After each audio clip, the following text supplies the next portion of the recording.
Ronde pertama NBA Playoff tengah berlangsung. Sejauh ini, ronde pertama berjalan dengan amat seru. Salah satu serial yang menarik perhatian banyak orang adalah serial antara Minnesota Timberwolves melawan Los Angeles Lakers. Serial ini awalnya diprediksi oleh banyak orang akan dimenangkan oleh LA Lakers. Bagaimana tidak, Lakers punya dua all-time great, yaitu Luka Doncic dan LeBron James. Doncic meski punya masalah dalam defense, tapi dalam offense, ia amatlah handal dan tak perlu diragukan. Begitu juga dengan Opa LeBron James. Meski sudah berusia 40 tahun lebih, tapi skillnya masih amatlah tinggi.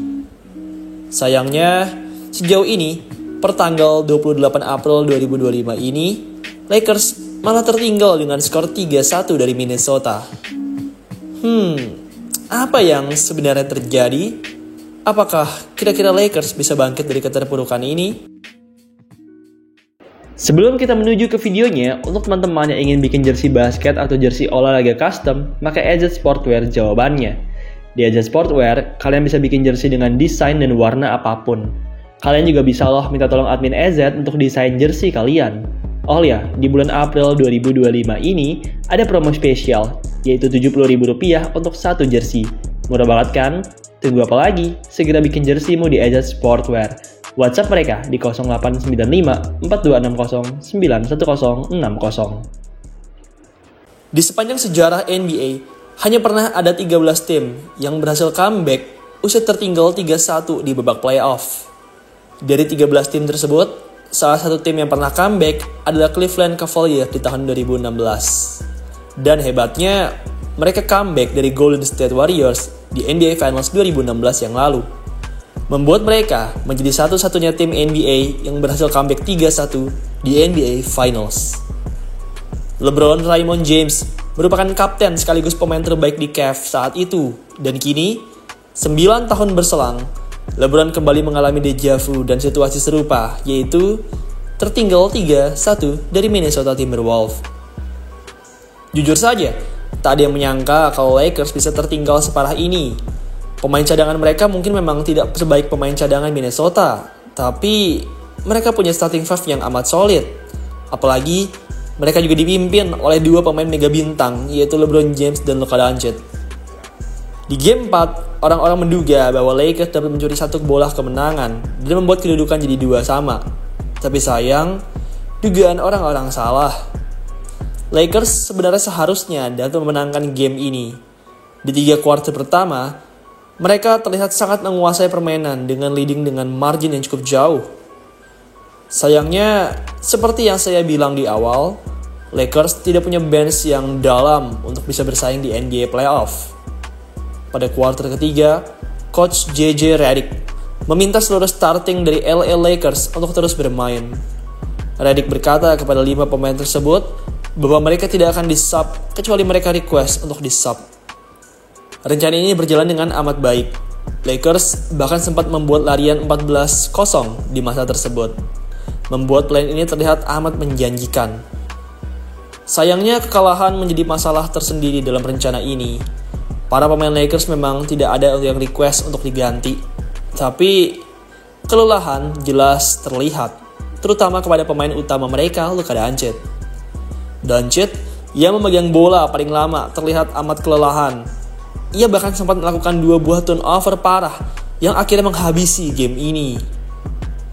Saat pertandingan tersisa 30-an detik, karena kelelahan, Doncic tergelincir di hadapan Jaden McDaniels.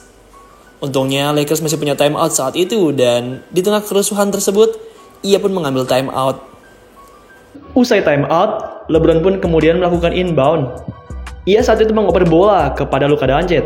Namun sayang, lagi-lagi bolanya dicuri. 2 sequence turnover dari Luka Doncic ini disebabkan karena jagoan defense underrated dari Minnesota, Jaden McDaniels. McDaniels memang tercatat hanya punya 1 steal di box score. Meski begitu, catatan di buku box score tersebut jelas tak bisa menggambarkan seberapa berpengaruhnya McDaniels di detik-detik akhir. McDaniels bisa dibilang sebagai MVP di 1 menit akhir tersebut. Tanpa McDaniels, Timberwolves mungkin tak akan bisa menang dan mencuri game 4 ini. Pada puncaknya, Lakers pun akhirnya kalah di laga ini. Wolves menang tipis 116-113. Semua berkat performa cantik dari Anthony Edwards yang mencetak 43 poin, defense luar biasa Jaden McDaniels, serta karena Lakers yang luar biasa kelelahan. Ya, Lakers sangatlah kelelahan di pertandingan ini. Starting five mereka sama sekali tidak diganti di second half. Sudah lama sekali semenjak ada kejadian semacam ini di NBA Playoff, dan pada pertandingan ini kita menjadi saksi dari suatu kejadian yang langka. Kini, Lakers telah tertinggal parah 3-1 dari Timberwolves, dan kini pertanyaannya, apakah Lakers bisa comeback dan mengalahkan Wolves di 3 game berikutnya? Sebenarnya tak ada yang menyangka kalau Lakers bisa tertinggal separah ini. Sebagian besar ahli menilai Lakers bisa menang, tapi Anthony Edwards dan skuadnya memang amat luar biasa dan malah memperputerbalikan keadaan. Bintang Lakers, LeBron James, masih percaya diri dan optimis bahwa Lakers bisa kembali bangkit. Pada wawancara dengan reporter, LBJ mengatakan ia pernah melewati ini sebelumnya. Ia berkata seperti ini, "Untuk menghadapi ini, kita jangan berpikir untuk memenangkan seluruh 3 pertandingan, tapi kita harus fokus pada 1 game dan 1 game. Pikirkanlah untuk memenangkan game 5, lalu setelah menang, pikirkan untuk memenangkan game 6 dan seterusnya. Itulah caranya." Quotes dari LeBron tersebut memang amatlah logis dan menginspirasi. Meski begitu, melihat kondisi ini, agak sulit rasanya untuk bisa mewujudkan hal tersebut. Hanya pernah ada 13 tim yang berhasil comeback dari situasi ini. Lakers harus memenangkan 3 game dan menjadi tim ke-14 untuk bisa melewati hal ini. Jujur saja, saya sendiri merasa sulit bagi Lakers. Mereka memang memiliki Luka, tapi Luka terlalu lama memegang bola, membuat perputaran bola kurang terasa. Luka juga kurang baik dalam defense, membuat suatu nilai minus tersendiri untuk Lakers. Lakers juga punya bench yang kurang. Bench yang buruk ini bahkan sampai membuat JJ Redick tidak men-sub seluruh 5 pemain starter di second half. Lakers juga lack dalam big man. Sebelumnya, mereka punya big man kelas kakap yaitu Anthony Davis. Kini Davis telah diganti oleh Luka Doncic, yang mana bukan seorang big man, sehingga jelas kehilangan Anthony Davis membuat gap kosong di barisan big man Lakers. Game 5 akan diadakan di kandangnya LA Lakers.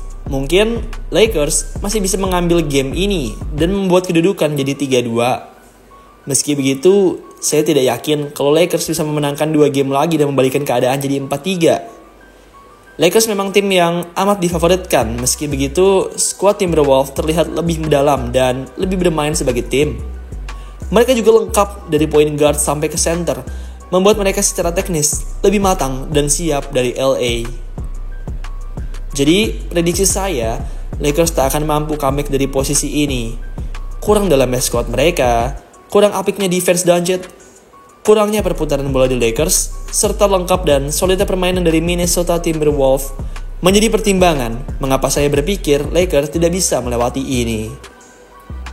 Kalau menurut kalian, apakah Lakers bisa comeback dari keterpurukan ini? Tulis pendapat kalian di kolom komentar di bawah ya. Baiklah, itulah video pada hari ini. Terima kasih untuk teman-teman semua yang telah menonton. Semoga teman-teman semua sehat selalu, dan sampai jumpa di video selanjutnya.